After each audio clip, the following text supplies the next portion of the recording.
அப்பப்பப்பா! என்னா வெயிலு, என்னா வெயிலு. பங்குனி வெயிலு பல்ல காட்டி அடிக்குது. வடிவேலு சொல்ற மாரி அந்த மாரி தான் இருக்கு. வெளியில போயிட்டு உள்ள வர முடியல. வந்து ஃப்ரிட்ஜுக்குள்ள உட்காந்துரலாமா? அப்படிங்கிற மாரி இருக்கு. கடுமையான வெயிலு பிரிச்சு மேயுது. ஸோ இந்த டைம்ல எல்லாருமே சர்ச் பண்ற ஒரு விஷயம்ன்னு கேட்டீங்கன்னா, ஏசி, ஏர் கண்டிஷனர். அந்த ஏசிய நம்ம எப்படி சூஸ் பண்றது? எந்த ஏசி பெஸ்ட்? இன்வெர்டர் வாங்கலாமா? நான் இன்வெர்டர் வாங்கலாமா? என்ன பிராண்டு? 5 ஸ்டார் பெஸ்ட்டா? 3 ஸ்டார் பெஸ்ட்டா? ஸோ எப்படியெல்லாம் அத வந்து நம்ம சூஸ் பண்ணி நம்ம வாங்குறது? ஆன்லைன்ல வாங்கலாமா? டைரக்ட்டா வாங்கலாமா? ஸோ எல்லாத்துக்கும் உங்களுக்கு பதில் சொல்லப் போறேன். ஸோ நம்மளோட வீடியோ வந்து ரொம்பவும் யூஸ்ஃபுல்லா இருக்க போது. ஸோ ஸ்கிப் பண்ணாம கடைசி வரையும் பாருங்க. நம்மளோட சேனல் ஜெயகிரீஷ் சப்ஸ்கிரைப் பண்ணிட்டு மறக்காம அந்த பெல் ஐகானையும் கிளிக் பண்ணிடுங்க. வாங்க வீடியோக்குள்ள போகலாம். முதல்ல ஏசி வாங்குனா ஒரு பேசிக்கா ஏசினா என்ன? அது எப்படி ஒர்க் ஆகும்? எங்க வாங்கலாம்? அப்படிங்கிற ஒரு பேசிக் இன்ஃபர்மேஷன் தெரிஞ்சுக்கிட்டு ஃபர்தரா நீங்க ஏசி வாங்குறது நல்லது. டைரக்ட்டா ஒரு கடையில போய் ஏசி எடுக்காம, 4 கடை விசாரிக்கணும். ஆன்லைன்ல என்ன பிரைஸ் அப்படிங்கிறத விசாரிச்சுட்டு ஏசி வாங்குறது ரொம்பவுமே best. First of all brand choose பண்ணணும். பிராண்டுங்கிறது இப்ப ரீசென்ட்டா 1 ஆர் 2 இயர், 3 இயர்ல நெறைய பிராண்ட் எல்லாம் வந்து அனவுன்ஸ் பண்ணியிருக்காங்க. அதெல்லாம் சூஸ் பண்றத விட 10 இயர்ஸ், 15 இயர்ஸ் பழைய பிராண்டட் ஏசிஸ்லாம் நீங்க வந்து சூஸ் பண்ணீங்கன்னா ரொம்ப நல்லது. ஃபார் எக்ஸாம்பிள் சிம்பிள் பிராண்டட் சொல்றேன். Panasonic, LG, Whirlpool, Onida. இந்த மாரி நெறைய எக்ஸாம்பிள்க்கு சொன்னேன். நெறைய பிராண்டட் இருக்கு. இந்த மாரி நல்ல பிராண்டடான ஏசிய சூஸ் பண்றது ரொம்பவுமே நல்லது. தென் இப்போ நீங்க ஒரு ஏசி வாங்குறீங்கன்னா, சர்வீஸ் சென்டர் எங்க நியரஸ்ட் இருக்கு அப்படிங்கிறத பாத்துக்கங்க. பிகாஸ் எனி ப்ராப்ளம்ஸ் உங்களுக்கு வந்துச்சுனாலும், உங்களுக்கு ஈஸியாவே அவங்க வந்து அக்சஸ் பண்ற மாரி உங்களுக்கு இருந்துச்சுன்னா, உடனே வந்து சர்வீஸ் பண்ணி குடுத்துருவாங்க. அந்த மாரி விஷயங்கள்ல கொஞ்சம் கான்சன்ட்ரேட் பண்றது ரொம்பவுமே நல்லது. Okay fine. தென் அந்த இன்வெர்டர் ஏசி, நான் இன்வெர்டர் ஏசி அத ஃபர்ஸ்ட் நம்ம பார்க்கலாம்னு நெனைக்கிறேன். அது என்னப்பா இன்வெர்டர் ஏசி? ஓ! இன்வெர்டர்ல ஒர்க் ஆகும். அதான் இன்வெர்டர் ஏசி அப்படிதானங்க? நெறைய பேரு மைண்ட் செட் இப்படிதான் இருக்கு. இன்வெர்டர்லயும் ஒர்க் ஆகும்பா. அதான் இன்வெர்டர் ஏசி. நான் இன்வெர்டர்னா கரண்ட்ல மட்டும் தான் ஒர்க் ஆகும். ஆக்சுவலா இந்த மாரி டெஃபினிஷன்ஸ்லாம் அது கிடையாது. இன்வெர்டர் ஏசி அப்படின்னா உங்களுக்கு இன்வெர்டர் மாடல்னாவே உங்களுக்கு டிசில ஒர்க் ஆகக்கூடிய அந்த ஏசி. ஸோ நார்மலாவே 2 விதமான கரண்ட் இருக்கும். AC and DC, alternate current and direct current அப்படிங்கிற மாரி. நார்மல் ஏசிஸ் எல்லாமே வந்து உங்களுக்கு ஆல்டர்னேட் கரண்ட்ல தான் உங்களுக்கு வந்து ஒர்க் ஆகும். டைரக்ட் நம்மளோட 220 வோல்டேஜ் டைரக்ட்டா வந்து ஏசிக்கு போகும். அது டைரக்ட்டா உங்களுக்கு ஒர்க் ஆகும். இது வந்து ஏசி, அதாவது ஏசி கரண்ட்ல ஒர்க் ஆகக்கூடிய ஏசி. ஓகேவா? இப்ப இன்வெர்டர் ஏசி அப்படின்னா உங்களுக்கு டிசி கரண்ட்ல ஒர்க் ஆகும். டிசினா உங்களுக்கு டைரக்ட் கரண்ட். அதாவது ஏசினா உங்களுக்கு எலக்ட்ரிக்கல் அப்ளையன்சஸ் எல்லாமே வந்து நம்ம ஏசின்னு சொல்லுவோம். அதே மாரி எலக்ட்ரானிக் அப்ளையன்சஸ் எல்லாமே வந்து உங்களுக்கு டிசி கரண்ட் அப்படிங்கிற மாரி சொல்லுவோம். சிம்பிள் எக்ஸாம்பிள் இப்போ மொபைல் சார்ஜர்லாம் இருக்குல்ல, அது எல்லாமே வந்து டிசி கரண்ட். இது எல்லாமே வந்து எலக்ட்ரானிக்ஸ். மொபைல் சார்ஜரா இருக்கட்டும், நீங்க யூஸ் பண்ணக்கூடிய ரேடியோவா இருக்கட்டும், இல்ல சின்ன சின்ன ஸ்மால் எக்யூப்மென்ட்ஸ், எலக்ட்ரானிக் டிவைசஸ், ஐபாட்ஸ் இந்த மாரிலாம் இருக்குல்ல, இது எல்லாமே வந்து உங்களுக்கு எலக்ட்ரானிக் டிவைசஸ். இப்ப பெரிய பெரிய வாட்டர் ஹீட்டரு, இந்த AC, washing machines, mixer grinder, மாவரைக்கிற கிரைண்டர் இது எல்லாமே பார்த்தீங்கன்னா, எலக்ட்ரிக்கல் டிவைசஸ். எல்லாமே வந்து ஆல்டர்னேட் கரண்ட்ல ஒர்க் ஆகக்கூடிய விஷயம். இது எல்லாமே கிளியரா புரிஞ்சிருக்கும் அப்படின்னு நினைக்கிறேன். இந்த இன்வெர்டர் ஏசி அப்படின்னா உங்களுக்கு டிசில ஒர்க் ஆகக்கூடிய ஒரு அப்ளையன்சஸ். அதாவது உங்களுக்கு இன்புட் வந்து ஏசி குடுப்பாங்க. ஆல்டர்னேட் கரண்ட் குடுப்பாங்க. அந்த ஆல்டர்னேட் கரண்ட் வந்து அப்படியே வந்து டைரக்ட் கரண்ட்டா கன்வெர்ட் ஆயி எலக்ட்ரானிக் டிவைஸ்ல உங்களுக்கு ஒர்க் ஆகக்கூடிய ஏசி தான் வந்து இந்த இன்வெர்டர் ஏசி. இந்த இன்வெர்டர் ஏசி when கம்பேரிட்டிவ்லி உங்களுக்கு வந்து இந்த இன்வெர்டர் ஏசி நான் இன்வெர்டரோட கம்பேர் பண்ணும்போது காஸ்ட் வைஸ் அதிகம். அதே மாரி கரண்ட் கன்சம்ப்ஷன் ரொம்பவுமே கம்மியா போகும். இந்த இன்வெர்டர் ஏசில எப்படி கரண்ட் கம்மியா போகுது அப்படிங்கிறதையும் நம்ம வந்து பார்ப்போம். அது வந்து ஒரு பெரிய ப்ராசஸ். ஃபார்முலாஸ்லாம் சொன்னா உங்களுக்கு வந்து கண்டிப்பா உங்களுக்கு கன்ஃப்யூஸ் ஆயிடும். சிம்பிளா சொல்றேன். எலக்ட்ரிக்கல்ல ஒர்க் ஆகுறத விட எலக்ட்ரானிக்ஸ்ல ஒர்க் ஆகக்கூடிய விஷயம் வந்து எப்போதுமே கரண்ட் வந்து ரொம்பவுமே கம்மியா தான் எடுத்துக்கும். Okay fine. டெஃபினட்டா நீங்க வந்து கரண்ட்ட வந்து சேவ் பண்ணலாம். இன்வெர்டர் ஏசி நீங்க யூஸ் பண்றீங்கன்னா, லார்ஜ் அமௌண்ட் ஆஃப் எலக்ட்ரிசிட்டிய வந்து க நீங்க வந்து சேவ் பண்ணலாம். இது ஒரு பெரிய ஒரு அட்வான்டேஜ் அப்படிங்கிற மாரி நம்ம சொல்லலாம். பிகாஸ் நெறையா நீங்க வந்து சஜஷன்ஸ் கேட்கலாம். ஏசி மெக்கானிக்கா இருக்கட்டும், நெறைய எலக்ட்ரிஷியனா இருக்கட்டும், அவங்கட்ட சஜஷன்ஸ் கேட்டீங்கன்னா, அவங்க வந்து நான் இன்வெர்டர் மாடலா வாங்க சொல்லுவாங்க. எத்தன பேரு இந்த மாரி சொல்லியிருக்காங்க அப்படின்னு கீழ கமெண்ட் செக்ஷன்ல கமெண்ட் பண்ணுங்க. பிகாஸ் ஏன் நான் இன்வெர்டர் மாடல் வாங்க சொல்றாங்க அப்படின்னா, இன்வெர்டர் மாடல் வாங்கி அதுல எதுவும் ப்ராப்ளம்ஸ் வந்துச்சுன்னா, டெஃபினட்டா அதோட ஸ்பேர் பார்ட்ஸோட காஸ்ட் வந்து ஹெவியா வரும் உங்களுக்கு. இப்ப சிம்பிள் எக்ஸாம்பிள் நான் இன்வெர்டர் மாடல்ல ஒரு ஏசி வாங்குறீங்க. அதுல ஏதாச்சும் ஸ்பேர் பார்ட்னா உங்களுக்கு 1000, 2000 சம்திங் அதுக்குள்ள உங்களுக்கு முடிஞ்சிரும். பட் இதுலலாம் வந்து உங்களுக்கு ஒரே போர்டு தான் மதர் போர்ட்ன்னு சொல்லுவாங்க. அந்த மதர் போர்ட் போயிட்டாலே it's depends upon the total price of the AC. ஒரு 6000, 7000 அந்த மாரி உங்களுக்கு அந்த டோட்டல் மதர் போர்டே உங்களுக்கு வந்து மாத்துற மாரி இருக்கும். அது சம்திங் ஏதாச்சும் ஒரு டயோடு ஏதோ தான் போயிருக்கும்.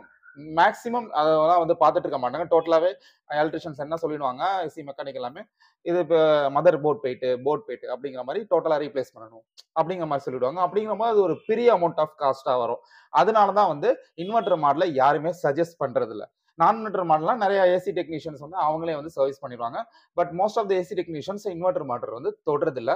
இதுதான் ஒரு பெரிய ஒரு டிராபேக் இன்வெர்ட்டர் மாடல்ல. சோ உங்களுக்கு இன்வெர்ட்டர் மாடல் தான் வேணும். இல்ல நான் வந்து கரண்ட் ரொம்ப சேவ் பண்ணணும் அப்படிங்கிற மாரி மைண்ட் செட்ல இருந்தீங்கன்னா, டெஃபினட்டா நீங்க வந்து இன்வெர்ட்டர் மாடல் சூஸ் பண்ணி போகலாம். தென் ஏசி வாங்குறது நம்ம வந்து ஆன்லைன்ல வாங்கலாமா? இல்ல டைரக்ட்டா ஷாப்ல வாங்கலாமா? அப்படிங்கிற மாரி ஒரு நெறைய கன்ஃப்யூஷன்ஸ் நெறைய பேருக்கு இருக்கும். ஸோ 2த்துக்கும் உள்ள டிஃபரன்ஸையும் சொல்லிர்றேன். ஸோ நீங்களே சூஸ் பண்ணீங்க. ஃபைனலா நான் எத சூஸ் பண்ணணும் அப்படிங்கிறதையும் சொல்றேன். ஸோ நீங்க எதான் சூஸ் பண்ணணும் அப்படின்னு நான் சொல்ல 2 டிஃபரன்ஸையும் நான் சொல்லிர்றேன். அதுக்கப்புறம் நீங்க சூஸ் பண்ணீங்க. ஃபைன். இப்ப நீங்க ஒரு ஏசி ஆன்லைன்ல வாங்குனீங்க அப்படின்னா, ஃபர்ஸ்ட் ஆஃப் ஆல் அந்த ஏசிய வந்து நீங்க போட்டு பார்க்குறீங்க. ஓகேவா? அதோட கூலிங் எஃபிஷியன்சி வந்து உங்களுக்கு பிடிக்கல. அதே மாரி சம்திங் ஏதோ டேமேஜா வந்திருக்கு. நீங்க வந்து என்ன பண்ணலாம்? ஆன்லைன்ல ரிட்டர்ன் பண்ணிடலாம். First advantage. ஓகேவா? அதே ஒரு ஷாப்ல போய் வாங்குறீங்க. ஒரு ஏதோ ஒரு நல்ல ஒரு நேம் உள்ள ஒரு ஷாப் சொல்ல விரும்பல. போய் வாங்குறீங்க. அதே மாரி நீங்க வந்து ஏசிய போட்டு பார்க்குறீங்க. கூலிங் எஃபிஷியன்சி வந்து அந்த அளவு நீங்க எதிர்பார்த்த மாரி இல்ல. ஓகேவா? நீங்க அந்த ஷாப்ல ரிட்டர்ன் பண்ண முடியாது. First option. ஓகேவா? தென் ஆன்லைன்ல நீங்க வாங்கும்போது நெறைய புரமோஷன்ஸ் அப்ளை பண்ணிக்கலாம். ஃபார் எக்ஸாம்பிள் ஐசிஐசிஐ கிரெடிட் கார்டா இருக்கட்டும், HDFC கிரெடிட் கார்டா இருக்கட்டும், அதே மாரி நோ காஸ்ட் இஎம்ஐயா இருக்கட்டும். இந்த ஆப்ஷன்ஸ் எல்லாமே வந்து உங்களுக்கு ஆன்லைன்ல இருக்கும். அதே மாரி கூப்பன்ஸும் உங்களுக்கு ஆன்லைன்ல குடுப்பாங்க. அத யூஸ் பண்ணி நீங்க டிஸ்கவுண்ட்ஸ் நெறையா வாங்கிக்கலாம். இந்த டிஸ்கவுண்ட்ஸ் எல்லாம் வந்து உங்களுக்கு நார்மல் ஷாப்ல கிடையாது. ஃபைன். தென் இதெல்லாம் பார்த்தீங்கன்னா டிஃபரன்ஸஸ். டெலிவரி இப்ப நீங்க இம்மீடியட்டா எனக்கு ஏசி வேணும். இன்னைக்கே வேணும்ப்பா. இன்னைக்கே வாங்கி நான் இன்னைக்கே இன்ஸ்டால் பண்ணி அந்த சில்னஸ நான் வந்து ஃபீல் பண்ணணும். அப்டின்னா நீங்க வந்து டைரக்ட் ஷாப்ல தான் நீங்க போய் அத ஃபீல் பண்ண முடியும். நீங்க ஆன்லைன்ல ஆர்டர் போட்டீங்கன்னா மினிமம் 1 வீக் ஆகும் வரதுக்கு. ஓகேவா? ஸோ இந்த ஆப்ஷன்ஸ்லாம் வந்து டிஃபரன்ஸ். அதே மாரி பார்த்தீங்கன்னா, உங்களுக்கு நீங்க டைரக்ட்டா நீங்க போய் ஷாப்ல ஃபீல் பண்ணி, டச் பண்ணி, பிராக்டிகலா நீங்க வந்து அவங்க எக்ஸ்பிளைன் பண்ணுவாங்க. ஸோ இந்தந்த ஆப்ஷன்ஸ்லாம் இருக்கு சார். இவ்ளோ வாரண்டி இருக்கு. இது எல்லாமே வந்து அவங்களுக்கு ஆப்ஷன்ஸ் சொல்லுவாங்க. பட் இது எதுவுமே வந்து ஆன்லைன்ல யாரும் சொல்ல மாட்டாங்க. நீங்களா கோ த்ரூ பண்ணி தான் வாங்கணும். ஸோ இது எல்லாமே வந்து பேசிக்கான டிஃபரன்ஸஸ். ஸோ உங்களுக்கு எது விருப்பமோ நீங்க அந்த மாரி நீங்க ஆன்லைன்லயோ இல்ல டைரக்ட்டா ஆஃப்லைன்லயோ நீங்க வாங்கிக்கலாம். ஸோ என்னோட சாய்ஸ் வந்து நான் ஆன்லைன்ல தான் வாங்குவேன். பிகாஸ் நான் 10 இயர்ஸா வந்து எல்லா எலக்ட்ரானிக்ஸ் ப்ராடக்ட்ஸ் எல்லாமே வந்து ஆன்லைன்ல வாங்கிட்டு இருக்கேன். இதுவரையும் எல்லாமே ஜென்யூனா தான் வந்துட்டு இருக்கு. சப்போஸ் ஜென்யூன் இல்லனாலும் நான் வந்து ரிட்டர்ன் பண்ணிருவேன். அந்த ஆப்ஷன் இருக்கிறனால நான் ஆன்லைன்ல சூஸ் பண்ணி போறேன். சரி, நான் இன்வெர்டர் ஏசி நான் ஏன் சூஸ் பண்ணணும்? என்ன காரணம்? First of all, first reason வந்து எலக்ட்ரிசிட்டி கன்சம்ப்ஷன்ஸ் ரொம்ப, ரொம்ப, ரொம்ப கம்மியா இருக்கும். ஆ அதனால சூஸ் பண்ணலாம். செகண்ட் ஆப்ஷன் வந்து, இப்ப நம்ம நார்மல் ஏசி யூஸ் பண்ணணும்னா, 2 ஹவர்ஸ் போட்டுட்டோமே, 3 ஹவர்ஸ் போட்டா கரண்ட் பில் அதிகமாயிடும்பா. ஓகே ஆஃப் பண்ணுங்க. Okay fine. இன்னொரு அந்த கூலிங் வந்து ஒரு 2 மணி நேரம் இருக்கா?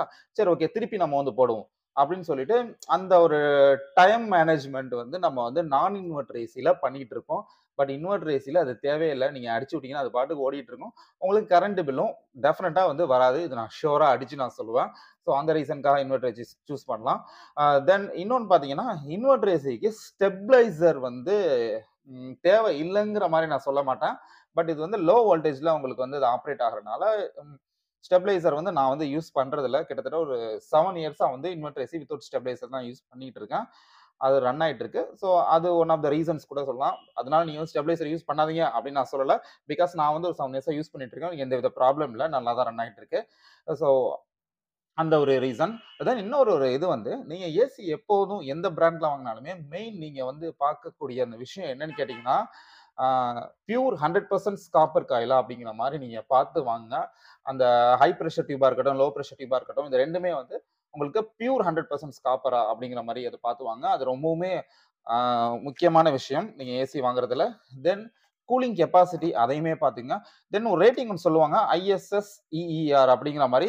அது என்னன்னு கேட்டீங்கன்னா, Indian seasonal energy efficiency ratio அப்படிங்கிற மாரி ஒரு வேல்யூ குடுத்திருப்பாங்க.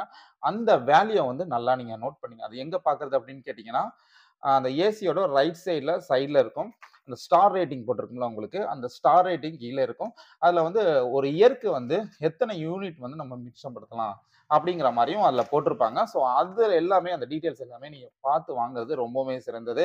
அதே மாரி இன்னொரு ஆப்ஷன் பார்த்தீங்கன்னா, அந்த ஸ்டார் ரேட்டிங் 3 ஸ்டார் ஏசி வாங்கலாமா? 5 ஸ்டார் ஏசி வாங்கலாமா? 5 ஸ்டார் வாங்குனா வந்து கரண்ட் கம்மியாகுமா? அப்படிங்கிற மாரி டீட்டெயில்ஸ் சொல்றேன். பெட்டர் அட்வைஸ் வந்து நீங்க இன்வெர்டர் மாடல் கோ த்ரூ பண்ணீங்கன்னா 5 ஸ்டார் வித் இன்வெர்டர் ஏசி வந்து பிரிஃபரபிள் பண்ணுங்க. அது பெட்டர். உண்மையிலேயே வந்து லோ எலக்ட்ரிசிட்டி கன்சம்ப்ஷன் உங்களுக்கு. நீங்க 3 ஸ்டார்லாம் ஆப் பண்றத விட பெட்டர் 5 ஸ்டார் வந்து எலக்ட்ரிசிட்டி கன்சம்ப்ஷன் டெஃபினட்டா வந்து உங்களுக்கு கம்மியா இருக்கும். ஸோ நெறையா ரெஃப்ரிஜிரேட்டரா இருந்தாலும் சரி, ஏர் கண்டிஷனரா இருந்தாலும் சரி, அதில வந்து 5 ஸ்டார் அண்ட் 3 ஸ்டார் ரேட்டிங் போட்டிருப்பாங்க. அந்த 1 ஸ்டார், 2 ஸ்டார்லாம் யோசிக்கவே தயவுசெய்து யோசிக்காதீங்க. Above 3 star and 5 star is most advisable.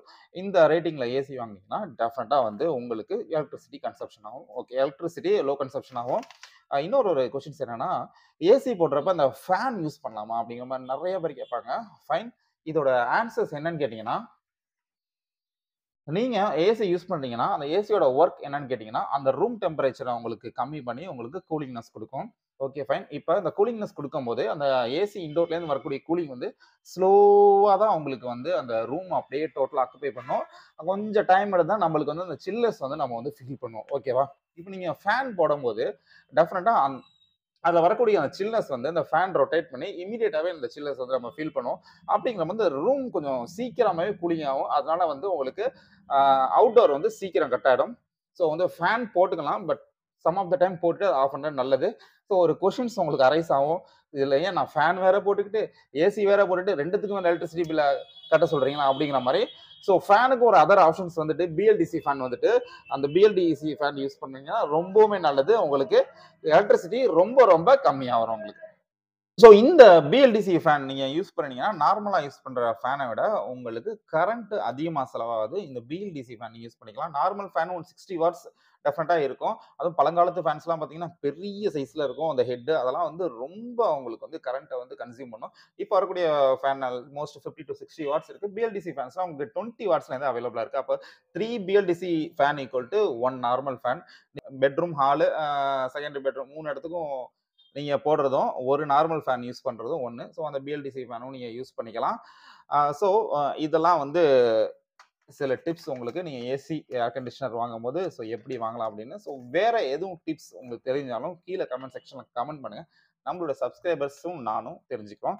Okay, இந்த வீடியோ பிடிச்சிருந்தா எல்லாரும் ஷேர் பண்ணுங்க. மறக்காம நம்மளோட சேனல் ஜிஜா கிரியேஷன் சப்ஸ்கிரைப் பண்ணுங்க. ஓகே, நெக்ஸ்ட் ஒரு சூப்பரான வீடியோல உங்கள வந்து மீட் பண்றேன். Until then bye from Kulja. சா பை பை.